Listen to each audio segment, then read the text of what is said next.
Bueno, esta ya es nuestra, ¿qué? Número 7. Se está haciendo larga esta serie. Espero poder concluirla, aunque estamos dejando un poquito de cosas de lado, concluirla en dos. Si no es el domingo que viene, será el otro.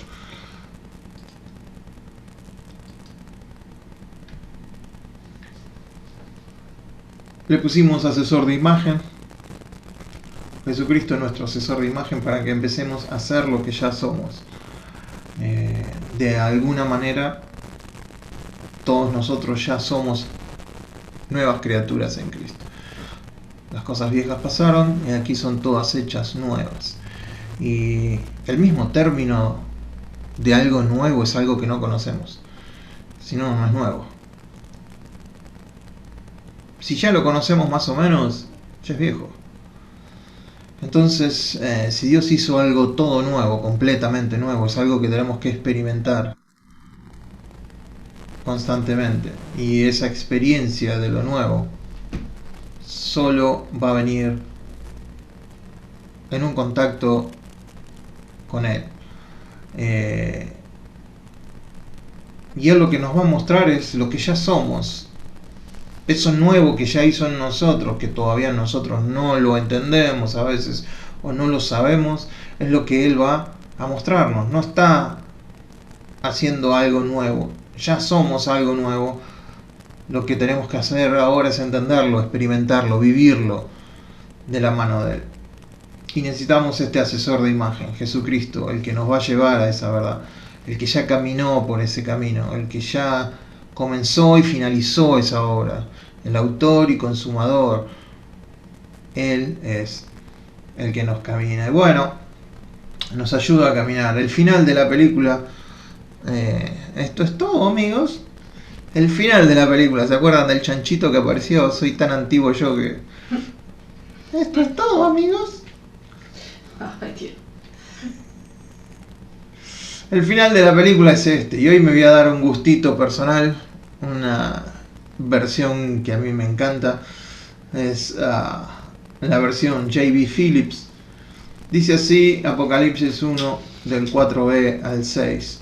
Gracia y paz a vosotros del que es, del que era y del que viene, de los 7 espíritus que están delante de su trono, y de Jesucristo, testigo fiel, primogénito de los muertos y gobernante de los reyes de la tierra, al que nos ama y nos libró de nuestros pecados mediante su propia sangre, el que nos hizo reino de sacerdotes para su Dios y Padre. A Él sea la gloria y el poder por los siglos de los siglos. Amén. Sumamos otra versión más para que veamos que lo más fiel es reino de sacerdotes y no reyes y sacerdotes, como estábamos acostumbrados a ver. El final de la película es esa, y el principio de la película, acá es donde todos comenzamos, donde Dios comenzó a hacer algo, fue cuando plantó, ¿sí? Puso en el huerto del Edén al hombre y a la mujer para que lo labrara y lo guardase. Y vimos que esas palabras, conforme nos vayamos acercando en el sacerdocio, vamos a ver que son palabras que se usan para el sacerdote, para lo que tiene que hacer el sacerdote. Y es la misma palabra, guardar, es la misma palabra que aparece en Proverbios 4:23, donde dice: sobre toda cosa guardada, guarda tu corazón, porque de él mana la vida. Entonces, ahí es donde nos convertimos en sacerdotes, y así como Adán y Eva tuvieron que guardar de un jardín, nosotros tenemos que guardar nuestro corazón, cuidarlo, protegerlo, porque de ahí fluye la vida de Dios. Por eso, como protagonistas de la película, vemos que en 1 Pedro 2, versículos del 8 al 10, La segunda parte del versículo 8, en la misma versión de J.B. Phillips, dice: sí, tropiezan con la palabra de Dios porque en su corazón no están dispuestos a obedecerla. Lo que hace que el tropiezo sea una conclusión inevitable. Pero ustedes son la generación escogida de Dios, su real sacerdocio, su nación santa, su pueblo peculiar. Todos los títulos antiguos del pueblo de Dios ahora les pertenecen. Ahora te toca a ti demostrar la bondad de aquel que te ha llamado de las tinieblas a su asombrosa luz. En el pasado no eras un pueblo en absoluto. Ahora eres el pueblo de Dios. En el pasado no tuviste experiencia de su misericordia, pero ahora es íntimamente tuya. Eso es lo que somos ahora. Lo que ya es nuestro. Lo creamos o no lo creamos, lo estemos viviendo o no lo estemos viviendo, esto ya es verdad. Esto ya es una realidad, una realidad absoluta en el ambiente de Dios. No depende de que uno lo crea o no que esto sea verdad. Esto ya es verdad. Para que sea una verdad en nosotros sí lo tenemos que creer. Pero ya es verdad. Entonces, vimos todo el caminar de esta familia, ¿no? De la Trinidad, con Adán y Eva, con Caín, con Abel, con Noé, con el ejemplo contrario a lo que es un sacerdote en Babel. Vimos en Abraham, a Melquisedec, vimos en Moisés, y hoy tenemos otra nota negativa. Vamos a verlo por arriba. Flojos de papeles le puse porque sí, los jueces en la Biblia estaban flojos de papeles. Los jueces en la Biblia, ese es un tiempo en que... ¿cómo se definen los jueces? El libro de jueces. ¿Saben? Sí, lo fuerte, Marina. Cada uno hacía lo que bien le parecía. Cada uno hacía lo que bien le parecía. Y eso es lo que determina el libro de jueces. O sea que desde la época de Moisés, ya pasada la época de Moisés, hasta la época de los jueces, incluyendo la época de los jueces, los sacerdotes pasan a un segundo plano en la narrativa bíblica. Ya están como en otra dimensión y pasan a estar los jueces. Pero no deja Dios de tratar con los sacerdotes. Este tiempo va a preparar el escenario para Primera de Samuel, que comienza con el escenario va a culminar, el desastre va a terminar con Elí. Elí es digamos, dentro de todo este sacerdocio, el que colma, el que llena. El vaso ya estaba lleno y con Elí cayó una gotita. Bueno, una gotita. Un buen chorro cayó.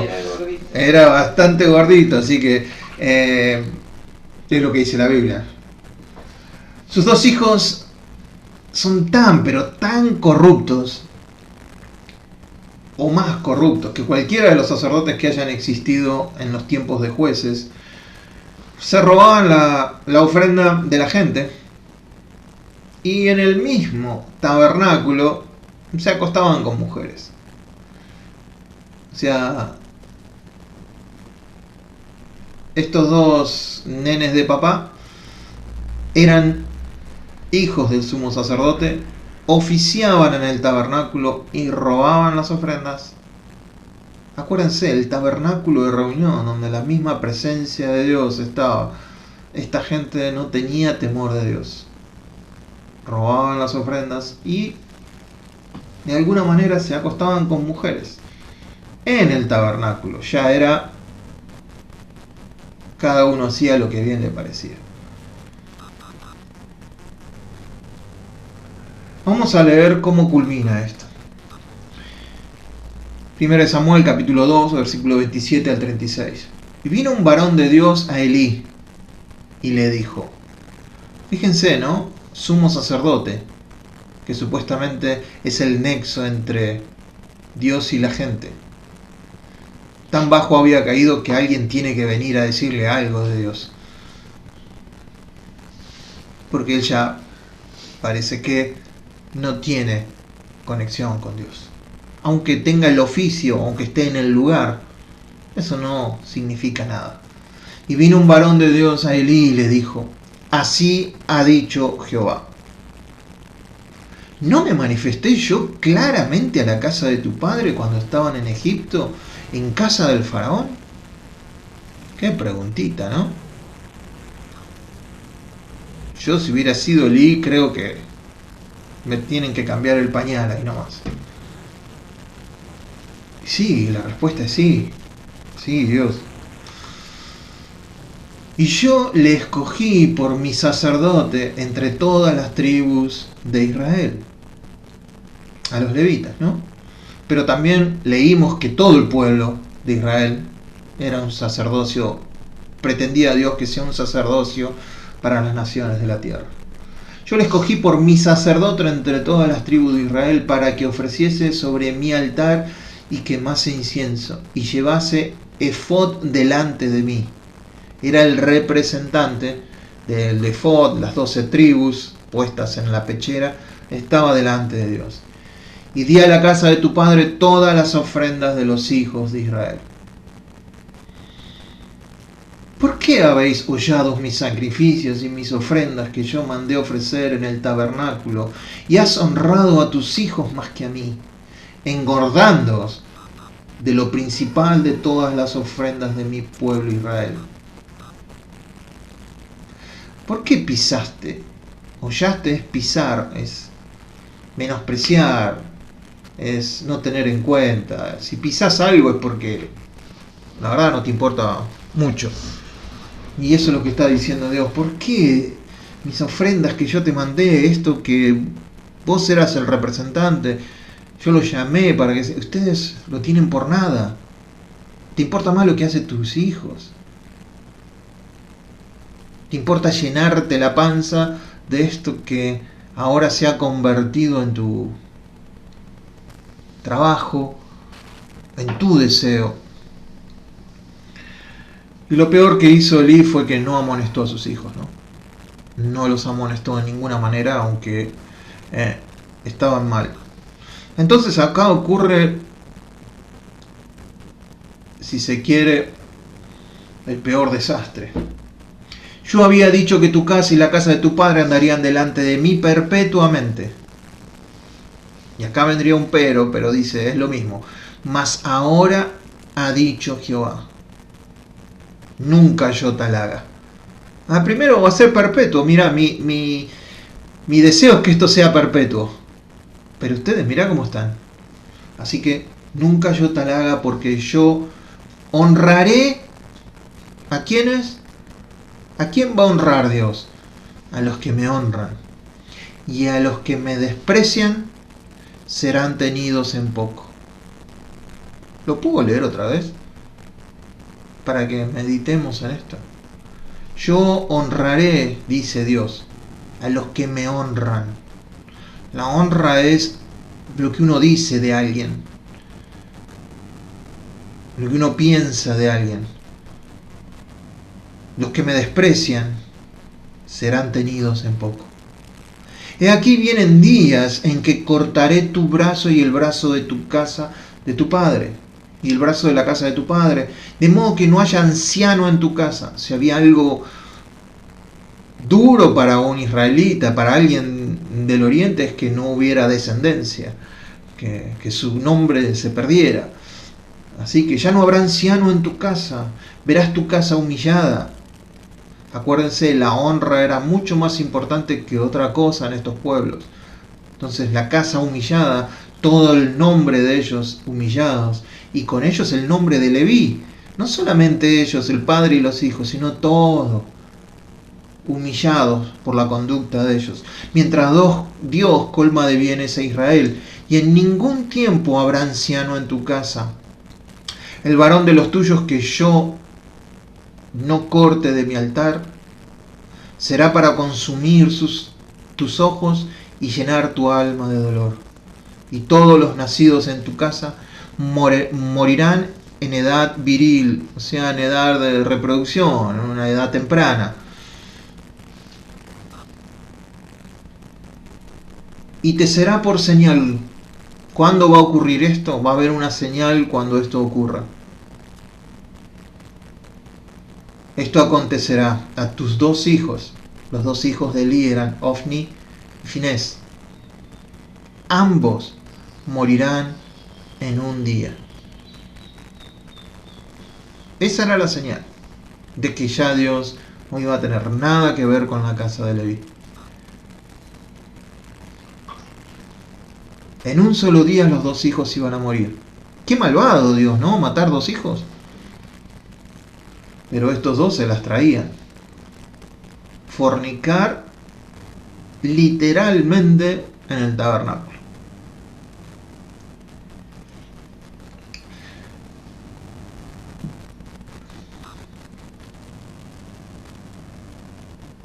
Entonces, ¿pueden imaginar ustedes el sacrilegio, por decirlo de alguna manera?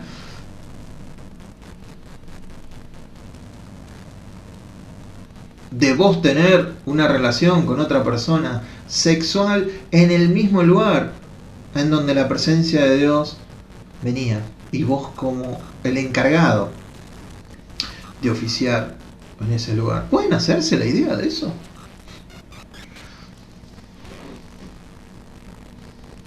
¿Dónde puede llegar la depravación de una persona?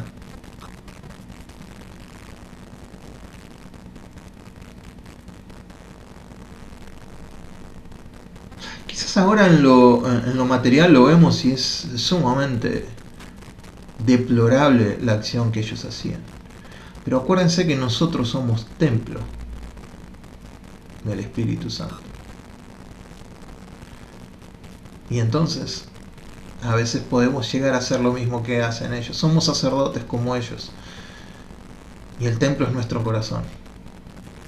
Y a veces podemos hacer lo que hacía Ofni y Finés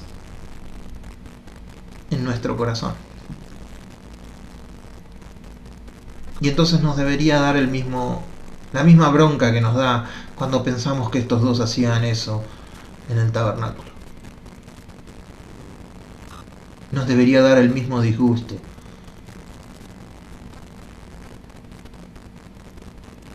Nos debería dar las mismas náuseas cuando lo vemos en lo literal. Y esto ocurre en nuestro corazón. Obviamente que en nosotros no ocurre eso. Estoy hablando de otras personas. Alguna vez les van a contar algo. En esto no. En esto no pasa a nosotros. Pero los jueces quedan ahí. No. Entonces ocurre el día. Viene la batalla con los filisteos. Llevan el arca. No tenían cara esto, Ofni. Llevan el arca para que la presencia de Dios esté ahí. La batalla recia. Mueren los 2. Cuando le llega la noticia a Elí, se cae de espaldas, se da la nuca contra no sé qué cosa y chao, no hay más Elí, no hay más Ofni, no hay más Finés, no hay más sacerdotes en el tabernáculo. Y lo peor de todo, la hija de Ofni o de Finés, no me acuerdo de quién era la hija, le pone a su hijo Icabod. Icabod. La gloria de Dios se ha ido. Mirá que ponerte ese nombre. ¿Cómo te llamas? La gloria de Dios se fue. No es culpa mía, fue de mi viejo, mi abuelo, todos ellos. No, yo tengo el nombre pero por culpa de ellos.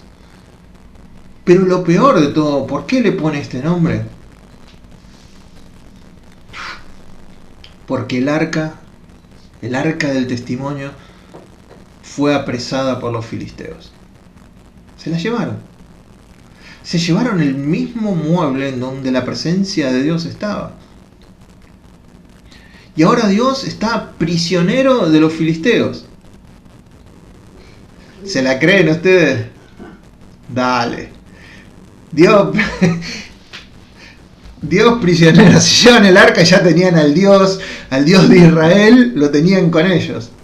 Y entonces dicen, ya le ganamos, ya tenemos al Dios de Israel. Porque en ese tiempo también pensaban que los dioses eran territoriales, ¿no? Entonces se habían tomado el arca y la pusieron en el templo de Dagón, para ofrecerle a Dagón el arca, en la ciudad de Asdod, en el templo de Dagón. Y claro, Dios estaba asustadísimo porque lo pusieron ahí. Estaba solito, ya no tenía fuerzas. Mentira. Al otro día se levantaron y el dios Dagón estaba... La estatua. Dios, no existía un dios atrás de eso, era una estatua de un ídolo. Estaba caída como adorando al arca, ¿no? Si ustedes quieren leer, es muy...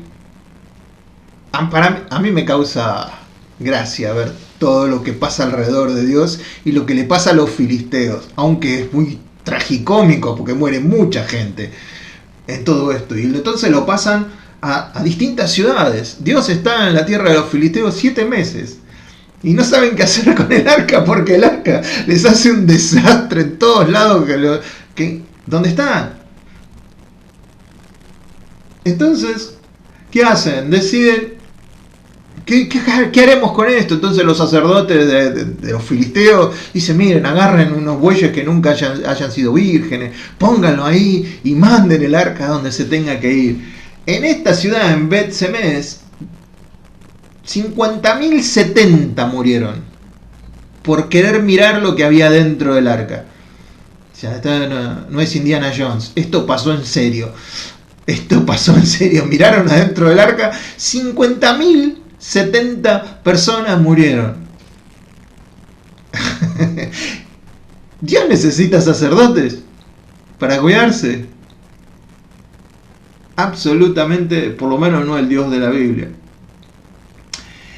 Por último, el arca termina cruzando la frontera y en la casa de Abinadab por 20 años. 20 años con el arca en tu casa, es decir, algo buenísimo. No la trajo nadie, vino solita y se plantó ahí. Después los consiguieron sacerdotes levitas, la pusieron sobre una roca, agarraron los mismos bueyes y la madera del carro, con las maderas hicieron fuego y a los bueyes asado y ofrecieron sacrificio a Jehová. Y el arca quedó ahí. Bien. Esto es un poco la historia. Ahora, otra vez vamos a ver que Dios, y esto es lo que yo quiero a través de 7 estudios que ya estamos viendo, 8 ya, 8, lo que yo quiero que se establezca en nosotros el patrón de conducta de Dios. ¿Sí? Antes que nada pone el sacerdote y después da la ley. Primero pone quién va a ser el nexo y después comunica lo que va a hacer. Lo hizo con Adán, lo hizo con Moisés, lo hizo con Abraham, siempre vemos ese mover en Dios. Entonces ahora Dios dice, bueno, me voy a tener que elegir uno yo. Aunque el pueblo quería uno, un rey, y Dios se lo da. Pero Dios dice, yo me suscitaré, me proveeré de un sacerdote fiel. Ya es hora que tenga uno que haga lo que le pido que haga conforme a mi corazón y a mi alma. Y yo le edificaré casa firme. Cuando habla de la casa no habla de cimiento, ladrillo, no, habla de toda la progenie, de toda su descendencia, ¿no? Y le edificaré casa firme y andará delante de mí ungido, andará delante de mí Mesías. Esa es la palabra. Andará delante de mí Mesías todos los días.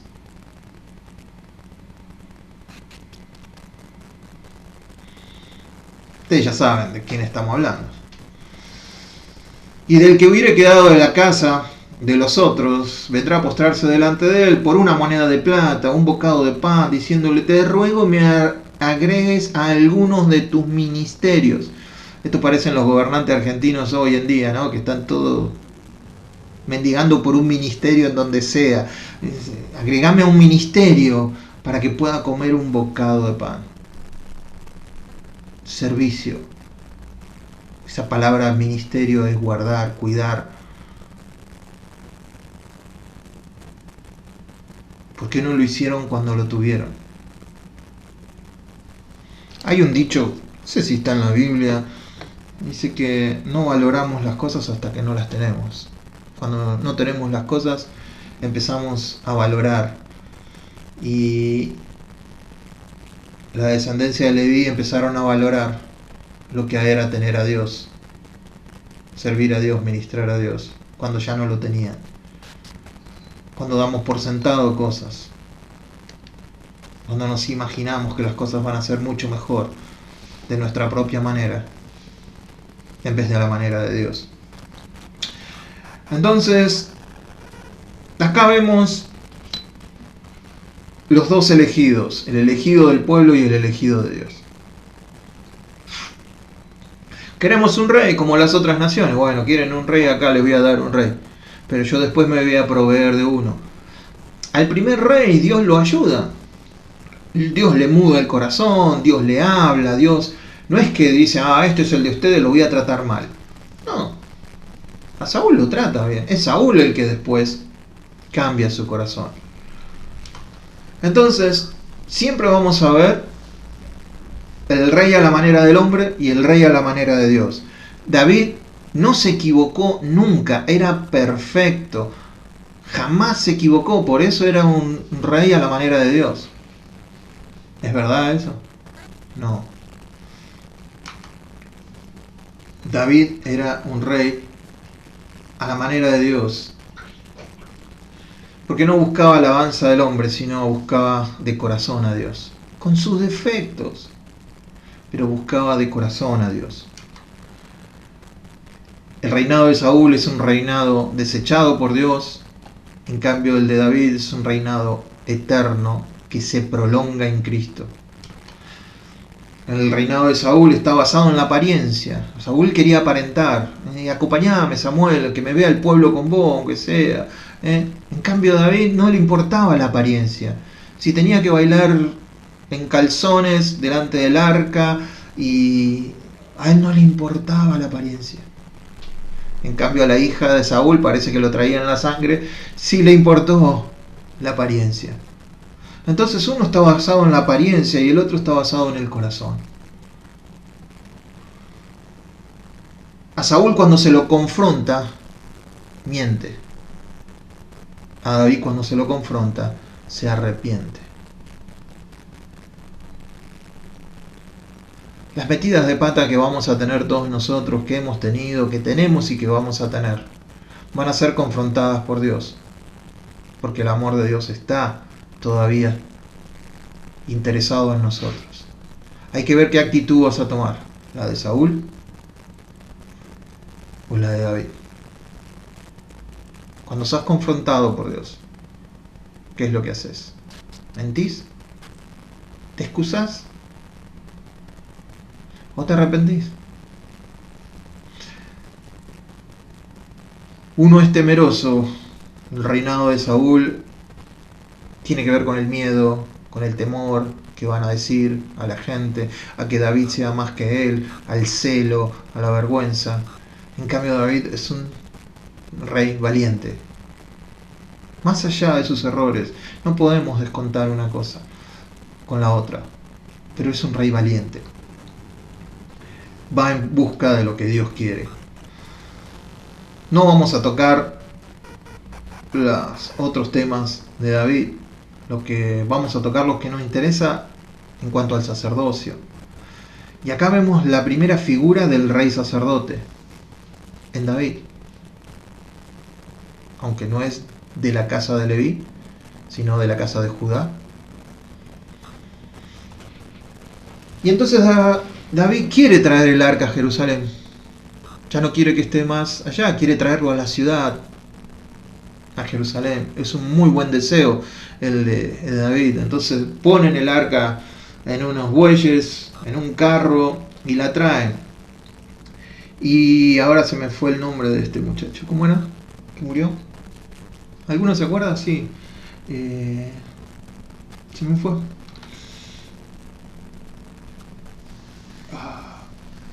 No, pero bueno, ¿es importante el nombre? No, pero después que lo tenía en la cabeza, pero ahora no me acuerdo. Bueno, había un muchacho, que les voy a averiguar el nombre ahora, que el arca se tambaleó y cuando se estaba por caer, él la quiso frenar y en ese momento murió. Se fue directamente a la presencia de Dios. No es que se fue al infierno. Murió. Entonces dicen, ¿qué pasa? ¿Cómo puede ser esto? Estamos llevando el arca. USA. Con Z. Toca el arca y muere. Y dice, ¿cómo puede ser? Estoy tratando de hacer la voluntad de Dios. Estoy tratando de que el arca vaya. Pero ¿se acuerdan? No es, por más que tengamos buenas intenciones, no es en nuestros términos. Es en los términos de Dios. Si no, es el camino de Caín otra vez. Entonces, investigaron cómo tenía que ser y el arca tenía que ser transportada por levitas, no por animales. No por bueyes ni en un carro. Tenía que ser llevada por sacerdotes. Así lo había estipulado Dios. Por eso el pobre Usa, aunque tuvo las mejores intenciones, aunque no quiso, tuvo que ir a la presencia de Dios. Porque no es en nuestros términos. Es en los términos de Dios que funcionan las cosas. Es en el ambiente de Él donde nos encontramos con Él. No es porque yo tenga buenas intenciones, es que yo me voy a encontrar con Dios. Me voy a encontrar con Dios en el ambiente en que Dios haya dicho. No hay otro camino para ir a Dios por Jesús. Alguien puede tener buenas intenciones, ir por otro camino a Dios. Por más buenas intenciones que tenga, por más buena persona que sea, por más buenos actos que haya, Dios dijo, no hay otro camino. Nadie puede ir a Dios si no es por Cristo Jesús. Entonces, el arca tenía que ser llevada por levitas. No hay otra forma de hacerlo. Entonces, ahí lo entendieron. Buscaron algunos levitas, aunque no los nombran levitas en la Biblia porque ya venían de capa caída los pobres levitas. Acuérdense. Encontraron algunos y empezaron a llevar el arca. Y David, ustedes pueden leer la historia, iba danzando, remolineando delante del arca, gozoso de que el lugar de la presencia de Dios iba a volver a Jerusalén. Había alegría en él. Había cánticos de júbilo, era toda una fiesta. No solo eso, si ustedes pudieran ver con un dron, si hubiéramos tenido un dron en ese tiempo y volar por arriba del arca, hubiéramos visto que el camino hacia Jerusalén, ¿de qué color sería?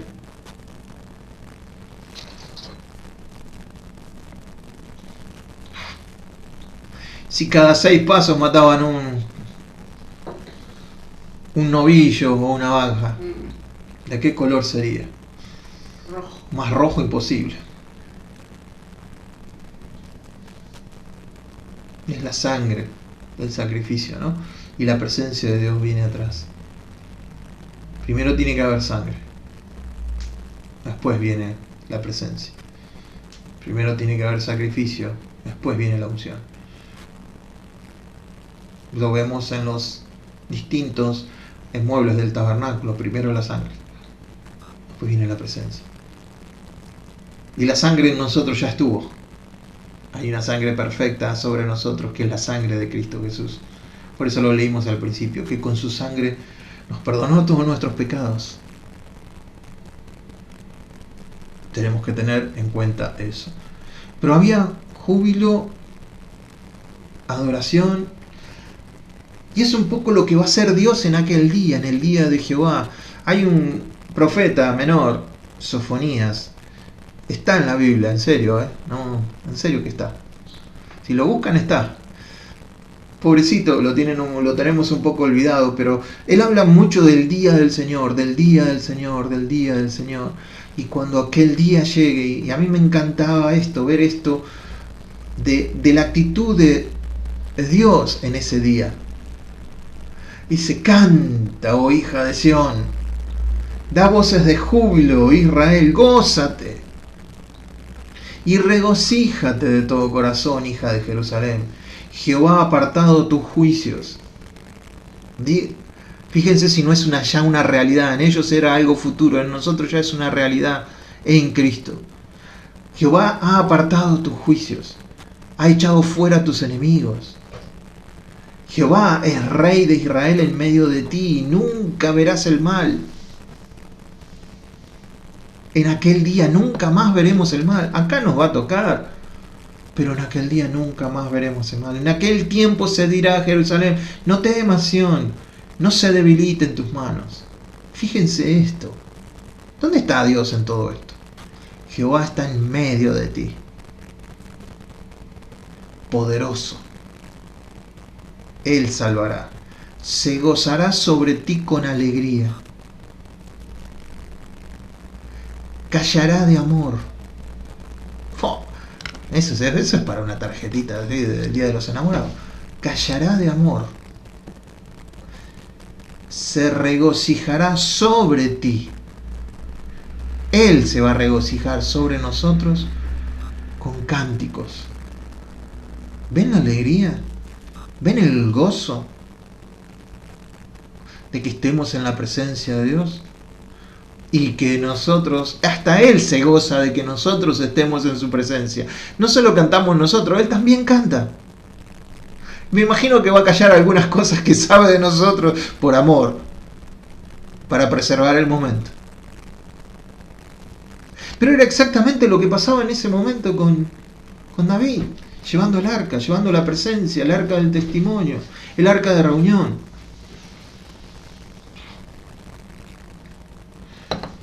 Así que hoy, iglesia, cantá, da voces de júbilo, regocijate en todo tu corazón. Cuando hacemos eso, sin miedo al que dirán, sin miedo al que, ay, que me estarán viendo, esto, haré esto bien, haré esto mal, olvídate. Cantás como yo, como la mona, no pegás una nota. Yo desafino hasta cuando aplaudo, no importa. Vos dale todo tu corazón a Dios, regocijate en Él, alabalo a Él, que todo va a estar bien.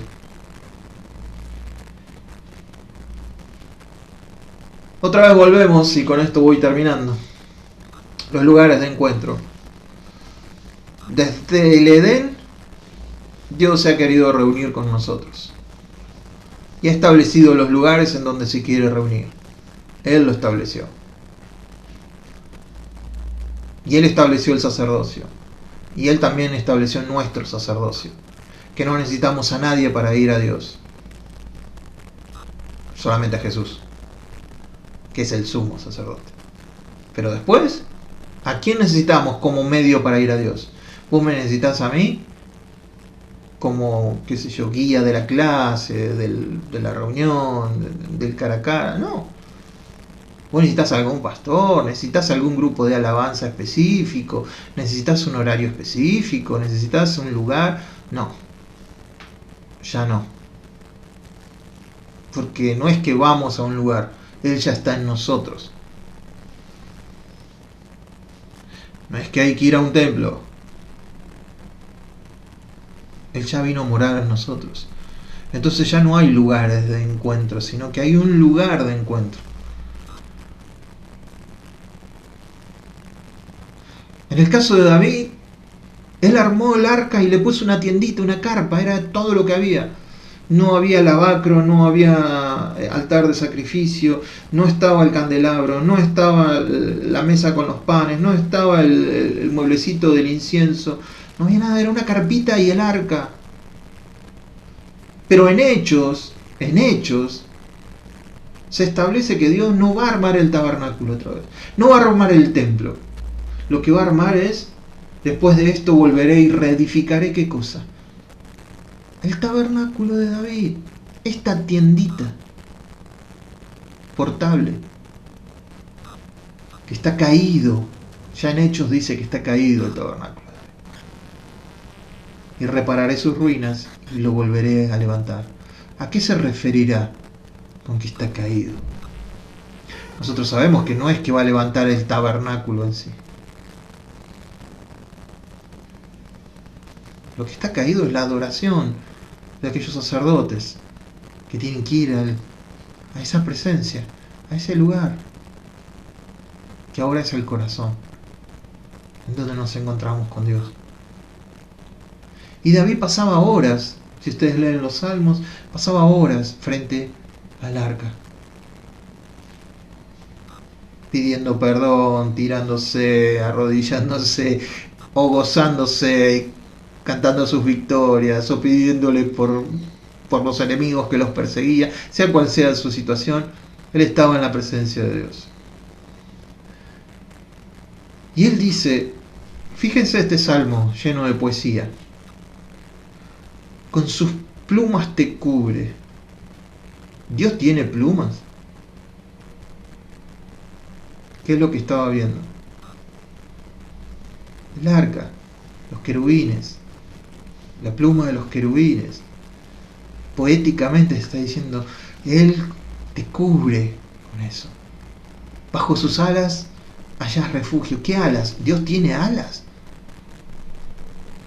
En la presencia de Dios estaba el tabernáculo y las alas de los querubines probablemente hacían sombra sobre él. Y él poéticamente, bajo sus alas hallás refugio. David podría Escudo y baluarte es su fidelidad. Escudo y baluarte. Entonces puse esta persona ahí simulando que era David a la sombra del tabernáculo. Otro salmo dice, ten misericordia de mí, Dios mío, ten misericordia de mí. Yo quiero que ustedes no lean la palabra, que vayan a donde está pasando la cosa. No la lean, vayan ahí, estén en ese lugar. Ten misericordia. ¿Lo ven a David? Angustiado frente a la presencia de Dios. Quizás no de rodillas, quizás inclusive tirado en el piso como hacía David. Se postraba completamente tirado en el piso, boca abajo, con los brazos abiertos. Ten misericordia de mí, Dios mío, ten misericordia de mí. Yo he puesto en ti mi confianza. Bajo la sombra de tus alas me refugiaré.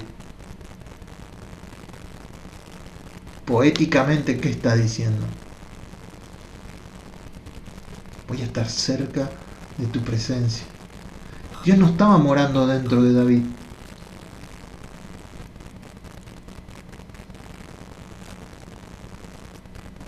Por eso se manifestaba en el arca. Ahora que fuimos a verlo a David y verlo en esta situación, imagínense ustedes David viniendo hoy a nosotros. ¿Qué nos diría?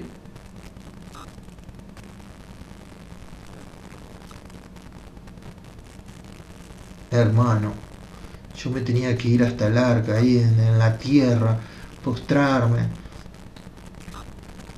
Depende del clima, si estaba lloviendo, si hacía calor, si hacía frío. Vos estás en tu casa. Vos podés estar en tu cama. Vos podés estar sentado en una buena silla, en un buen sillón. Y entrar en la presencia porque Él vive en vos.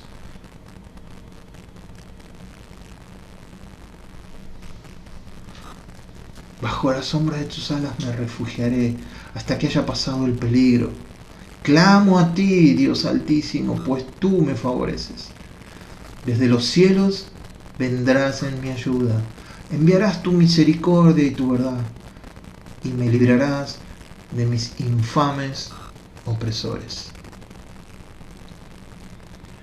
Una vez más, no leamos la palabra. Vayamos ahí. Estemos ahí, experimentemos lo que está pasando. Este es un hombre que existió en tiempo y espacio.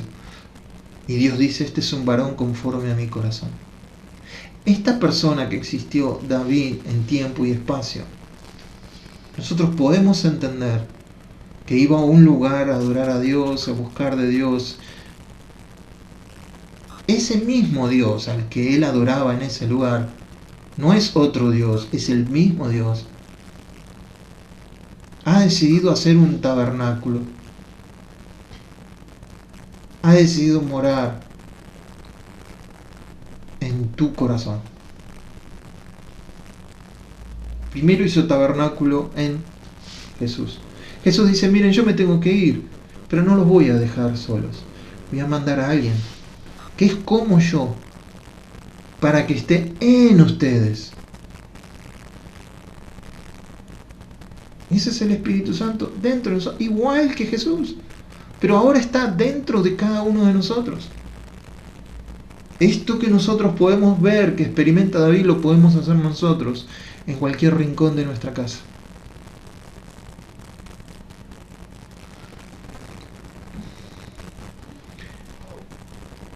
Tenemos a este asesor de imágenes para que empecemos a hacer lo que ya somos. Ya sos un sacerdote, ya sos alguien que Dios ha depositado todo su ser. Somos depositarios, somos un envase, que tenemos ese tesoro dentro de nosotros.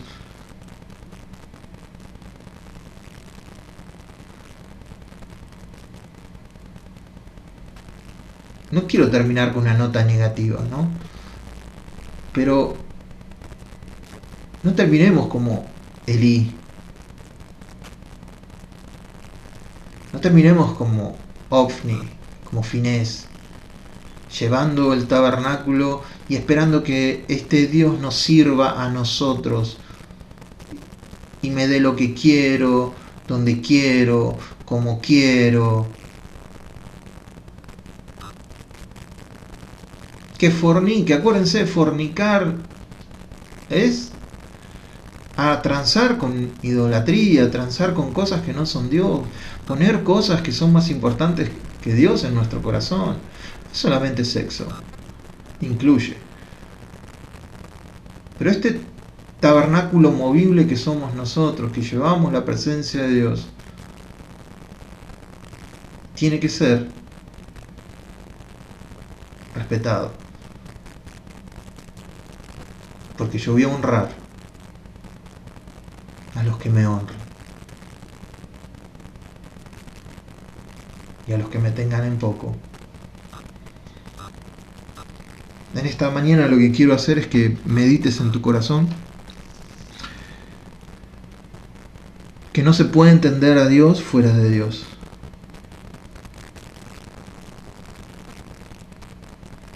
No se puede tener una relación con Dios fuera de Dios.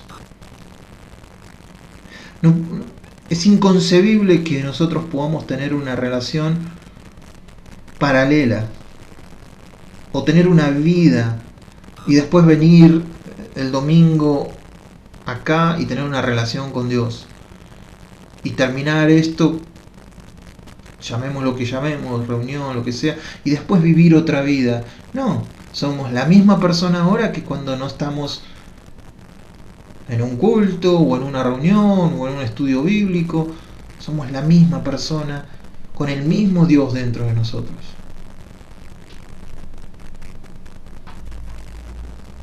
Termino con esto. Mucha gente se pregunta por qué Dios creó al hombre y le dio libertad. Y hoy me desperté con este pensamiento. Nadie es absolutamente libre. O mejor dicho, solo se conoce a una persona por lo que hace en absoluta libertad. Y no puede tener absoluta libertad si no está en Cristo. Eso es lo que realmente somos. Lo que hacemos en esta absoluta libertad que tenemos. Y somos responsables de lo que hagamos.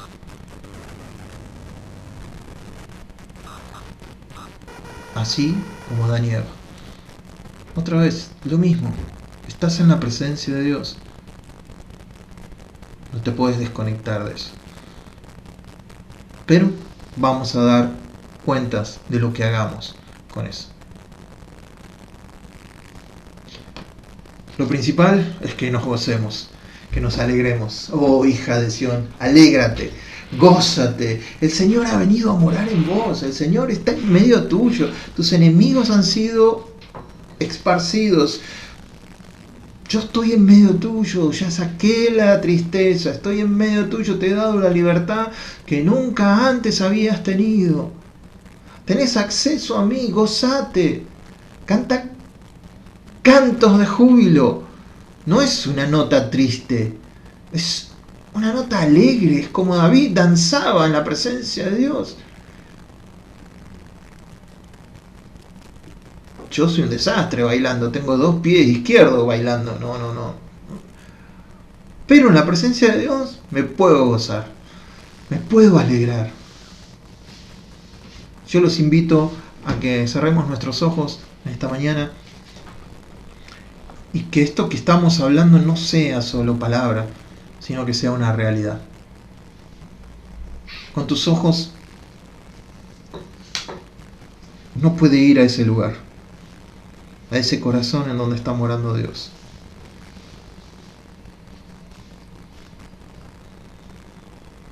Y ser transformado ahí. Ahí es donde ocurren las cosas. No está fuera de nosotros lo que nos va a cambiar. Está dentro de nosotros. No hay nada afuera, no hay nada afuera. Es todo dentro. Como antes no había nada fuera del tabernáculo, fuera del templo, que pudiera hacer que la presencia de Dios estuviera, ahora no hay nada fuera de nuestro corazón. Y como buen sacerdote, sobre toda cosa guardada, guarda tu corazón. Es ahí donde está fluyendo la vida. Papá, venimos en esta mañana y vos que lo ves todo y que ves nuestro corazón.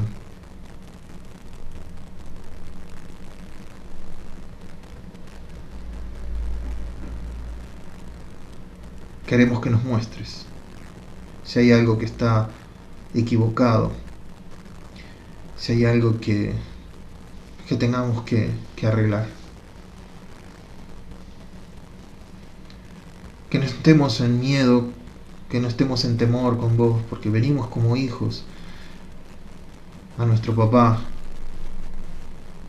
Que no haya el temor, porque no hay condenación, no hay culpa. Es solo que vos querés que tengamos ese corazón agradecido, ese corazón con júbilo, con alegría, con gozo. Porque para eso moriste, para eso viniste a morar en nosotros, para eso nos libertaste, para eso nos has dado todo lo que nos diste, para que nos gocemos en tu presencia.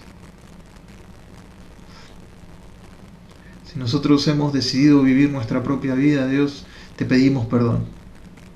A donde quiera que te hayamos llevado mentalmente o físicamente, que no era el lugar, te pedimos perdón. Y como sabemos que ya nos perdonás, si venimos arrepentidos, te damos gracias. Gracias por el gozo de estar en tu presencia. Porque en tu presencia hay